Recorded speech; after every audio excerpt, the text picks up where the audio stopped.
Bonjour à tout le monde, bonjour chez vous. Mais la caméra a quel problème? Ma caméra, tu veux pas me shiner un peu? Hein?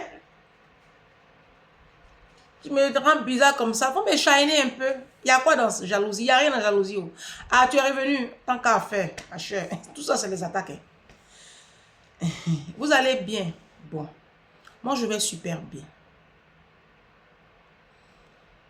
Moi je vais super bien. Ça dit, je suis en train de garder mon calme, quoi. Parce que c'est une vidéo assez spéciale quand même.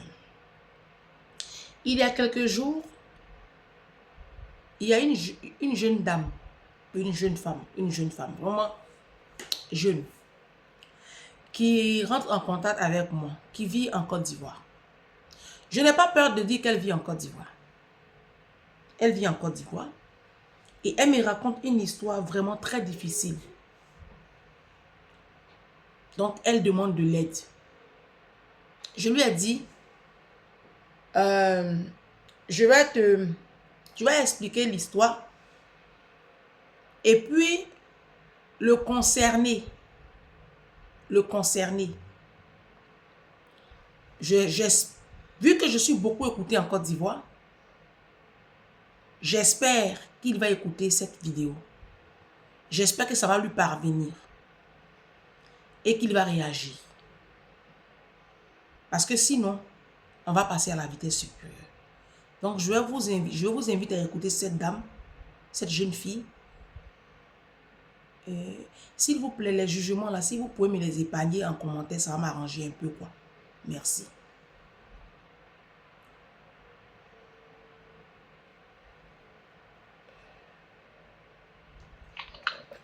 Allô?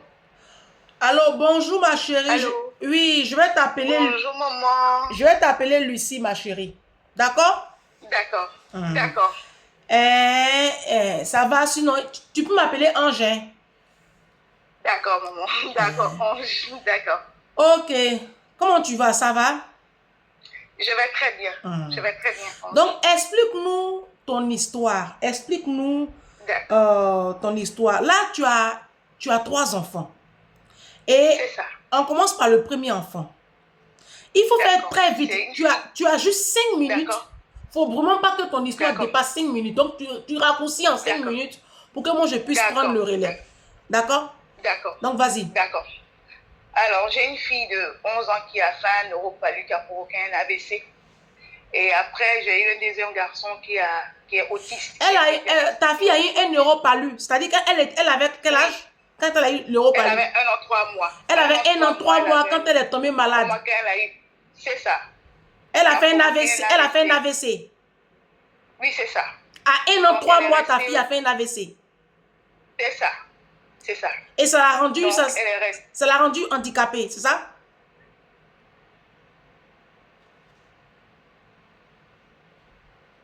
On t'entend plus, hein?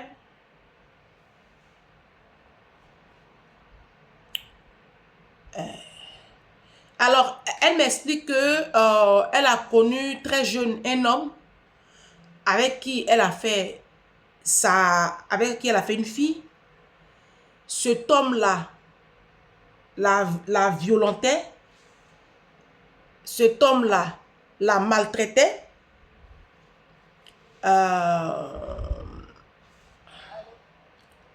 Oui, allô?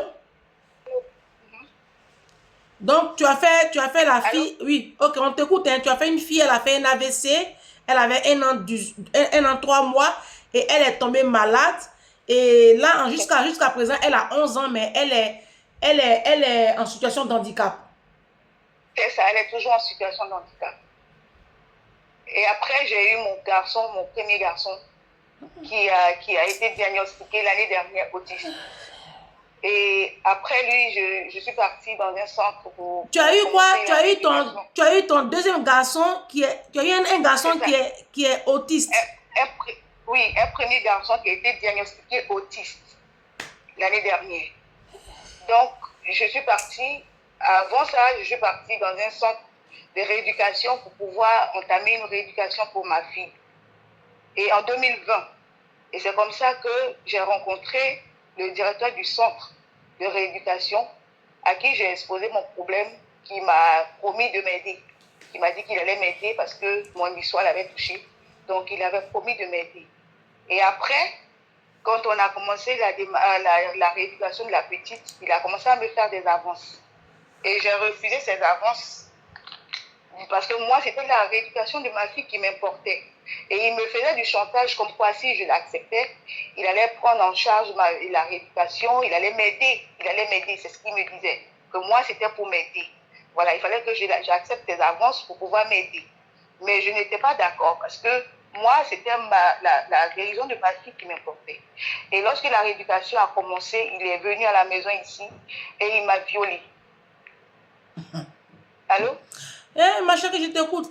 En fait, voilà. moi-même, je suis dépassée par ton histoire là. Donc, je suis assise là comme ça, comme au funérailles, quoi. Faut parler, hein. Donc, il est venu et puis il t'a violée. Voilà. Et je suis tombée enceinte. Quand je suis tombée enceinte, vu que c'était une grossesse indésirée, et j'ai voulu avorter, il a dit non. Il a envoyé des dames même venir me supplier de garder la grossesse, qu'il allait changer ma vie, il allait changer ma situation, il allait tout prendre en charge, me faire déménager, toutes les promesses par-ci, par-là. Et donc, bon, moi, les histoires même d'avortement, c'est des choses que je n'ai jamais voulu pratiquer. Mais en plus de ça, comme il m'avait rassurée, et donc j'ai gardé la grossesse. Quand j'ai gardé la grossesse, j'ai accouché. Et tout ce qu'il avait dit, c'est relativisé. Il n'a rien respecté de cela. Et donc, je suis rentrée en dépression parce que j'avais fait une césarienne. Et donc, je n'avais personne, j'étais seule. Et c'est comme ça que je lui ai envoyé des messages pour dire que s'il ne changeait pas son comportement, j'allais lui remettre l'enfant. Et il a débarqué un soir avec la dame. Ils sont venus prendre le bébé. Quand je me suis interposée, il m'a serré la gorge. Et donc, je n'ai pas pu faire quelque chose. Ils sont partis avec l'enfant. Depuis ce jour jusqu'à aujourd'hui, il ne m'a jamais donné de nouvelles de cet enfant. Je l'ai appelé à plusieurs reprises. Il n'a jamais voulu me donner les nouvelles de l'enfant. Il m'avait dit que l'enfant se trouvait à Beaunois. Alors qu'il avait envoyé l'enfant dans le centre où il travaille. Il y a un bâtiment là-bas. Disons, il y a une dame qui était là-bas. C'est la dame qui l'avait remis l'enfant. Et pas plus tard que l'année dernière, il y a une jeune fille qui m'a contactée pour me dire qu'elle était une autre victime de ce monsieur, qu'elle aussi, elle avait eu un enfant avec lui. Au moment, le jour que moi, je lui ai demandé quand est-ce qu'elle a été au courant de mon existence, elle m'a dit que c'était le jour que j'avais accouché. Et que quand moi j'ai accouché, il n'y a pas eu longtemps, elle aussi, elle a eu un enfant de ce monsieur. Et donc, je lui ai dit que moi, je ne veux pas avoir de contact avec des personnes de son entourage parce que c'est une personne malsaine et toutes les personnes qui sont autour d'elle sont des personnes malsaines parce qu'aucune personne n'est rentrée en contact pour avoir la version de ce qui s'est passé. Et tout le monde est resté de son côté. Et donc, aujourd'hui, je ne vois pas l'intérêt pour laquelle elle vient me contacter. Voilà, je ne voulais plus avoir affaire à elle. Et je ne suis plus jamais en contact avec elle. D'accord. Donc aujourd'hui, hein, quand tu es rentré en contact avec moi, tu veux avoir des nouvelles de ta fille. C'est pas que de ton fils. D'accord. L'enfant aujourd'hui a 4 ans. Ce n'est pas que elle veut récupérer l'enfant parce qu'elle n'a pas les moyens. Elle a une fille de... C'est une fille, non? C'est ça, une fille. Elle a une fille de 11 ans qui est en situation de handicap, qui a eu un neuropalus à l'âge de 1 an et qui a fait un AVC à la suite de ça. Donc, ça l'a rendu malade. Donc, la petite est totalement dépendante. Elle est en fauteuil roulant. C'est ça, elle est en fauteuil roulant. Elle est en fauteuil roulant. Et là, on est en Côte d'Ivoire, hein, on n'est pas en France. On n'est pas au Canada, on n'est pas aux États-Unis. Donc, vous voyez un peu déjà le système. Voilà.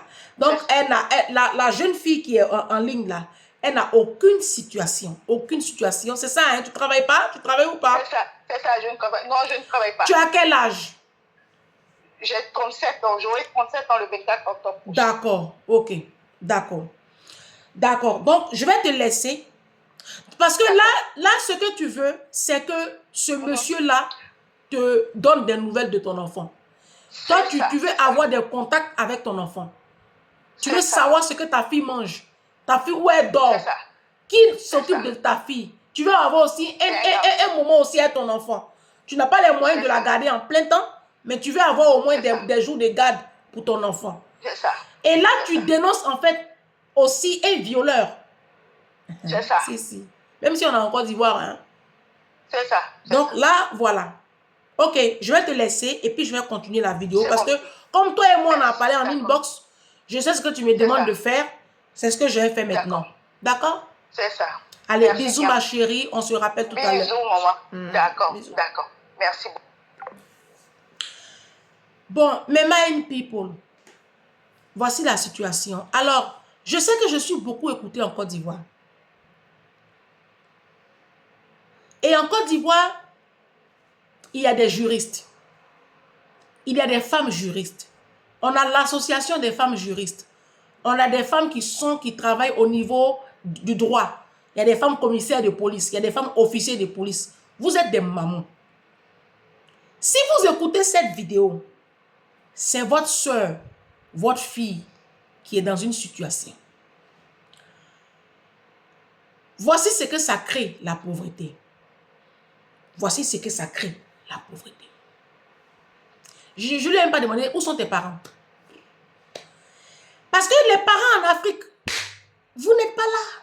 Donc, du coup, les enfants sont livrés à eux-mêmes. Donc, c'est-à-dire que c'est une souffrance, ça ne s'arrête pas, quoi. C'est comme une malédiction de génération en génération. Alors, cette jeune fille a eu le malheur, bon, elle a tombé sur un premier conjoint très jeune, elle a eu sa fille. C'est la pauvreté qui fait ça, c'est la pauvreté qui fait que à 16 ans, 17 ans, on perd la virginité, c'est la pauvreté. Sinon, si tu es dans un foyer, papa, maman, où tes parents s'occupent bien de toi, tu es dans de bonnes conditions, dans un quartier sécurisé, tu es dans l'école, tu vas te coucher en bas des garçons à 16 ans de voir. Donc, elle a fait sa fille.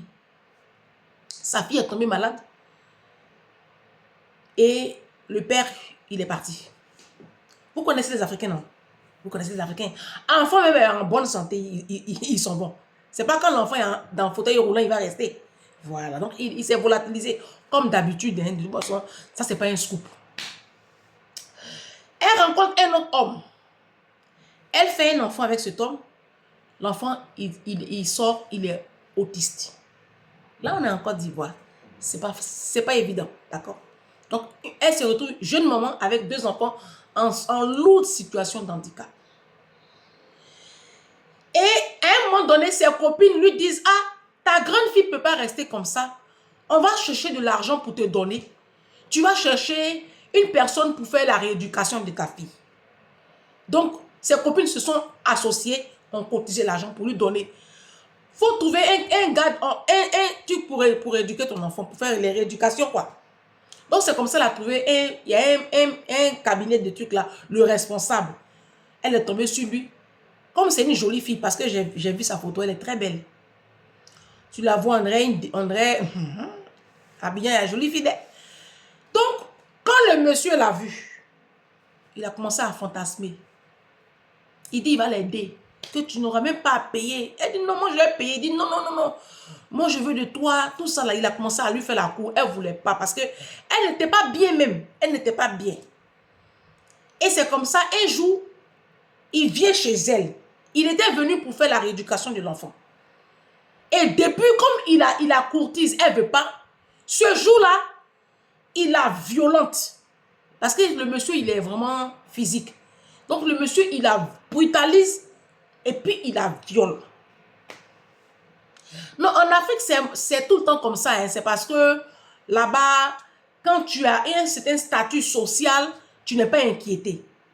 D'accord? C'est ça. Sinon, c'est pas que c'est nouveau. C'est pas que c'est nouveau. D'accord? Ça, c'est tout le temps comme ça en Afrique. Donc, elle se retrouve avec, quand il la viole, quand il commet l'acte, elle se sent vraiment désabusée. Elle était vraiment perdue et elle ne voulait plus avoir de nouvelles de lui. À un moment donné, elle a chassé. Elle ne voulait plus. Après, quelques temps après, elle se retrouve enceinte. Elle se retrouve enceinte. Elle n'a même pas l'argent pour aller faire ce que vous savez là. Enlever l'enfant là. Elle n'a pas l'argent. Donc, elle recontacte le monsieur. Il dit non, il ne faut pas enlever. Je te demande pardon. Je vais faire tout ce que je t'ai promis. Dans sa situation d'extrême précarité. Elle cède. De toute façon, elle n'a pas trop le choix. Non, la pauvreté n'est pas bien. La pauvreté. Quoi? Elle accouche. Le monsieur ne s'occupe pas de l'enfant. Le lait, les couches, rien. Elle s'occupe de sa fille de 11 ans qui est en fauteuil roulant, qui fait caca sur elle, pipi sur elle. Il faut qu'elle s'occupe d'elle, il faut qu'elle fasse tout. La petite est dans un état, je ne sais pas, la petite ne peut rien faire. La petite, on la prend pour aller au toit, on la prend pour faire tout. On lui met les couches à 11 ans. En Côte d'Ivoire, c'est très difficile. Et à côté, elle a son fils qui est autiste pour compléter, pour faire la couronne, quoi. Comme si le premier cas n'était pas... Ah, Jésus, tu fais fort souvent, hein, papa? Tu fais fort, hein? Tu fais fort. Tant qu'à faire. On se soumet à ta toute puissante souveraineté. Comme toi-même, tu as dit que le salaire du péché, c'est la mort. C'est la mort, c'est dans la mort, on est comme ça, et puis on est là. Il n'y a pas de problème, papa. Il n'y a pas de problème. Excuse-moi.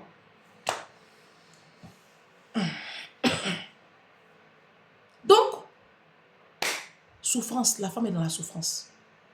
Il ne s'occupe pas de l'enfant. Le bébé là. Donc, elle a payé un jouet, et si tu ne t'occupes pas de l'enfant, tu vas viens le chercher.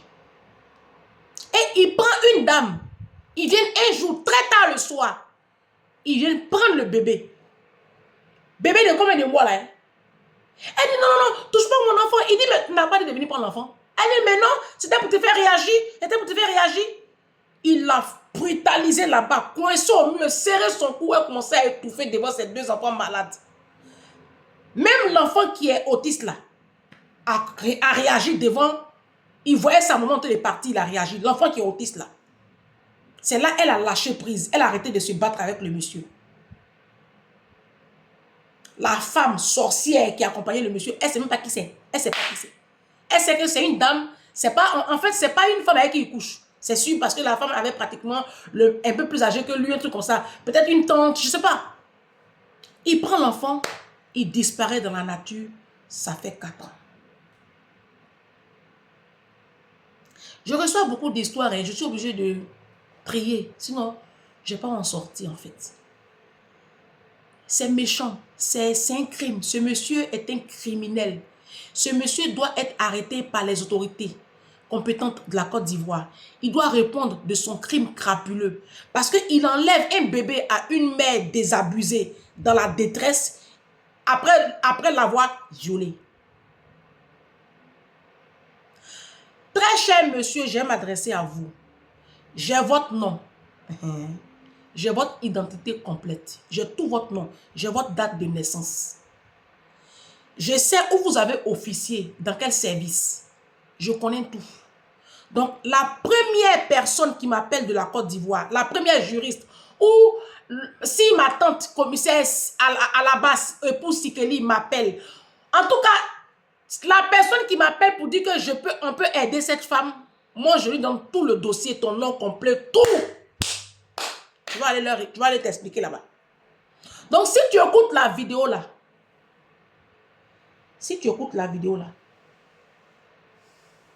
si tu es très malin, il faut rentrer en contact avec moi.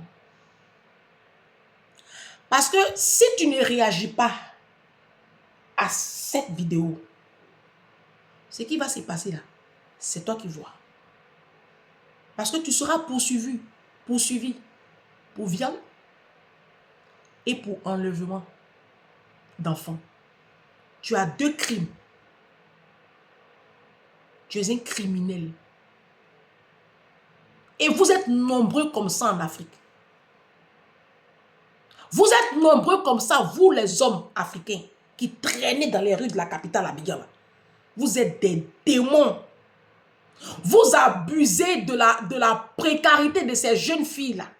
Vous profitez des situations d'extrême pauvreté des enfants-là pour leur faire du mal. Monsieur, nous sommes quel jour aujourd'hui? Aujourd'hui, c'est quel jour? Jeudi. Jeudi 1er août. Vous avez jusqu'à dimanche. Si tu ne réagis pas, je pars en vacances. Quand je reviens, tu es mort dans le film. On va te traquer. Et puis moi, quand je Prisca Denzo, moi, il t'affiche. On va t'afficher sur les réseaux. Ta photo là, on va afficher avec ton nom. Où tu vas m'emmener là? Faut m'emmener là-bas. Il n'y a pas de problème. Mais on va t'afficher. Parce que ça ne peut pas continuer comme ça. On ne peut pas cohabiter avec des violeurs en série. On ne peut pas cohabiter comme ça avec des enleveurs d'enfants. On ne sait pas qui ils sont. On est là comme ça, on cause avec un monsieur responsable. Hein? Entre-temps, c'est un violeur. Entre-temps, c'est un enleveur d'enfants. C'est ceux-là qui prennent les enfants pour aller enlever les organes là. C'est un. C'est un. Vous voyez, les gens, ils sont riches à Abidjan là. On ne sait pas d'où viennent les richesses là. C'est les enfants, ils enlèvent là. Et puis ils enlèvent les organes là. C'est ça, ils deviennent comme riches là. On ne sait même pas si l'enfant a envie. La femme pleure, elle veut voir son fils. Ça, c'est quel comportement? On est dans quoi même? En Afrique même, je ne sais pas dans quoi on est. Donc, les mind people, voici le problème. Si vous avez une connaissance qui est en Côte d'Ivoire, qui travaille dans le domaine du droit, si vous avez un avocat, si vous avez des juristes, il y a des associations de juristes. Hey, Julie Prisca Denzo, ma grande soeur, tu fais partie de l'association des femmes juristes de Côte d'Ivoire. Il faut venir jouer rôle, s'il te plaît. Voici un problème qui est très grave là. À faire des formations, tu es rentré, on ne peut plus poser à toi. Hein? Il faut venir nous aider. Les juristes, les avocats, vous qui êtes des femmes en Afrique, vous qui pouvez venir en aide à cette fille-là. Elle est dans la détresse, elle est dans la précarité. Maintenant, les mind people, si vous voulez aussi lui donner un petit coup de main, financièrement parlant, il n'y a pas de problème. Je vous mets directement en contact avec elle. Je ne touche pas l'argent de quelqu'un. Si vous pouvez l'aider avec un petit 50 €, un petit 20 € pour sa petite et puis son petit garçon, ça aussi c'est bon. Si elle peut faire un petit commerce aussi, je ne sais pas. Bon, ça c'est vous qui voyez, pardonnez, ce n'est pas la peine de m'insulter. Je dis comme ça, ce n'est pas parlable. Voilà, il sait que chacun a son problème, il dit comme ça quoi. Parce que parmi nous, il y en a, ça va un peu. Donc c'est pour ça qu'il dit comme ça, c'est pas parlable. Parce que vous voyez tout en parlable. Souvent la même, c'est pas parlable, vous prenez votre parlable. C'est doucement, doucement. Donc voici le problème de la fille. Qu'est-ce que vous en pensez dans les commentaires? Les solutions. Parce que je vous sais tellement intelligent. Vous qui me suivez la façon, vous êtes intelligent. Donc écrivez dans les commentaires les procédures qu'elle doit suivre. Qu'est-ce que vous-même, vous nous proposez? En tout cas, ce que moi je veux faire là, est-ce que vous voyez que c'est bon l'afficher sur les réseaux, tout ça là? C'est bon. S'il ne réagit pas, est-ce qu'on peut l'afficher? Tout ça là, dites-moi ce que on peut faire. On est ensemble, on travaille ensemble. Vous êtes mes conseillers particuliers sans salaire. Donc, tous vos conseils là, moi je suis. Tous vos conseils là, moi je fais. Vous ne voyez pas que je fais? C'est la partie où vous dites n'est pas insulté là, c'est la seule partie là, moi je ne coupe pas. Sinon, tout le reste là, j'ai fait. Donc, mettez les trucs en bas. Vous avez compris? Maintenant, ceux qui veulent l'aider financièrement un peu, tout ça là, c'est l'œuvre de Dieu. D'accord? On ne peut pas aider toute l'humanité. Mais des fois, il y a des cas comme ça, vraiment, ça me fatigue beaucoup. Allez, merci. Merci pour les commentaires constructifs. Je vais puiser dedans pour orienter ma démarche, pour aider cette jeune fille-là. D'accord? Voilà, c'est la communauté africaine, on va s'aider un peu. Un jour, ça va aller. Ça va aller. Il n'y a pas de problème. Bisous, hein. On a ce soir. Ce soir aussi, il y a une vidéo tout à l'heure ce soir. Elle est puissante. Hein. La vidéo qui est ce soir là, elle est inspirante. Il ne faut pas rater la vidéo de ce soir. Je suis en tout rouge comme ça, on dirait le feu. Parce que c'est une vidéo de feu et de flamme. Il ne faut pas rater ça. D'accord? À ce soir, hein. Tout à l'heure. Tout à l'heure. Et puis tu partages celle-là. Le toka là, on va le retrouver, on va l'afficher.